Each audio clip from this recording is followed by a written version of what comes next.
quels sont les différents éléments du bureau sous Windows 11? On fait un rapide tour du propriétaire et on commence par la barre des tâches qui se situe en bas sur le bureau. On va voir le premier bloc avec ici par exemple alerte info. On peut avoir la météo, on peut avoir plusieurs choses. Donc ici on a en premier le menu découverte. Le menu découverte nous permet d'avoir des informations qui apparaissent ici et ici les widgets. Les widgets sont des petites boxes d'informations où on a différentes choses que l'on peut configurer. Par exemple, ici, on a des actualités, ici, on a la météo, ici, des achats, ici, la bourse, etc., etc. On peut aller également regarder des vidéos ici ou faire des jeux par ici. Et quand on va dans le menu widget à gauche, cela nous permet justement de faire des modifications. Donc par exemple, ici, on a 3 widgets qui apparaissent. Si on veut en rajouter, on va ici sur le menu plus en haut, on fait un clic gauche dessus et on arrive sur les différents widgets qu'on nous propose. On peut également en trouver plus ici en allant sur le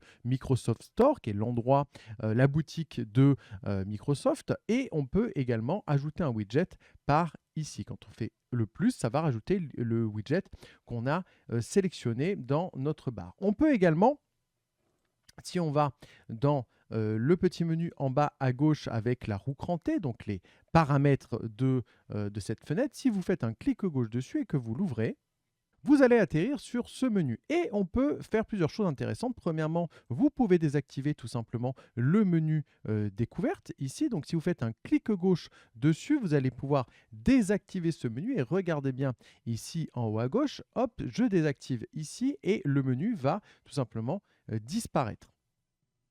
Ensuite, on a en dessous plusieurs tableaux de bord. Donc c'est pareil, hein, les tableaux de bord, c'est les différents menus qu'on peut avoir. Donc je vous invite à aller faire une découverte si vous voulez voir un petit peu plus. On peut avoir les notifications et on peut ouvrir au pointage. Ça peut être intéressant justement pour éviter que quand on mette la souris dessus, il y ait automatiquement ce menu. Ça peut être assez déstabilisant au début. Je vous invite à le désactiver si vous avez besoin. Il suffit juste de cliquer gauche pour l'ouvrir. Ce sera beaucoup plus simple. Ça, c'est le premier endroit. Le deuxième endroit, c'est tout simplement au centre, pardon. C'est un petit peu le centre névralgique de la barre des tâches. On a en premier ici le menu démarrer, qui est le classique d'un Windows qu'on a depuis les premiers Windows en version graphique, hein. Quand on fait un clic gauche dessus, on a des petits changements par rapport aux anciennes versions. On peut faire ici des recherches directement, applications, paramètres ou des documents directement sur l'ordinateur.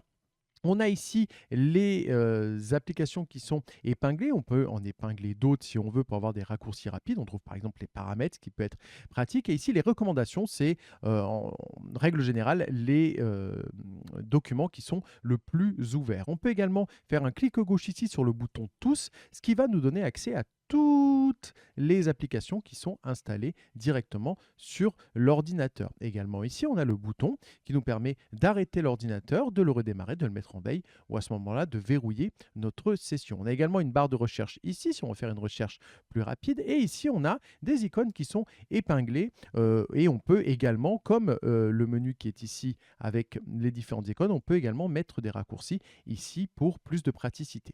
Et à droite, on a ce qu'on appelle le menu de contrôle un peu plus technique. On va avoir l'heure et la date qui se trouvent directement ici. On va avoir ici le menu du haut-parleur ainsi que Internet. Si je fais un clic gauche dessus, je vais avoir d'autres options qui vont pouvoir vous être utiles. On peut régler le son directement sur cette barre-là. Ici, on a notre écran qui peut être dit. On a des sous-titres en direct si on a besoin pour les malentendants. On peut avoir l'économiseur de batterie d'énergie si on est sur ordinateur portable, par exemple, ça peut être pratique. On a de l'accessibilité également où on peut faire des zooms avec la loupe. Narrateur également si on est malvoyant, par exemple, ça peut être très utile. Filtre de couleur si on est daltonien.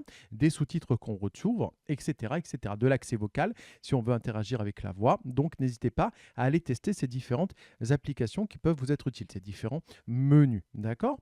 On retrouve ici ensuite à gauche, donc là, petite information, là ici je suis en câble. Si vous êtes en Wi-Fi sur l'ordinateur, vous allez avoir l'icône du Wi-Fi. L'icône du Wi-Fi ressemble beaucoup à l'icône que l'on a ici sans le haut-parleur. Ça veut dire, vous avez vu les petites ondes qui font le son, sauf qu'ils seront de bas en haut et d'être de gauche à droite, comme vous le voyez ici. Ça nous permet de voir si on a le Wi-Fi ici. Si on a un rond barré, une terre barrée, ça veut dire qu'on n'a pas Internet. Ici, nous avons le OneDrive qui est le cloud de Microsoft. Si je fais un clic gauche sur le menu caché, je vais pouvoir accéder à d'autres options. Ici, la sécurité Windows qui est tout simplement l'antivirus. On a ici également le fait de retirer les périphériques, par exemple les clés USB ou les disques durs qui sont branchés en toute sécurité. En cliquant dessus, on peut éjecter directement proprement les disques durs ou les clés USB avant de les retirer. On peut par exemple ici aussi avoir des icônes d'imprimante s'il y en a d'installées, etc., etc. Dernière information que je vais vous donner, c'est au niveau de la corbeille. Alors la corbeille sert à quoi?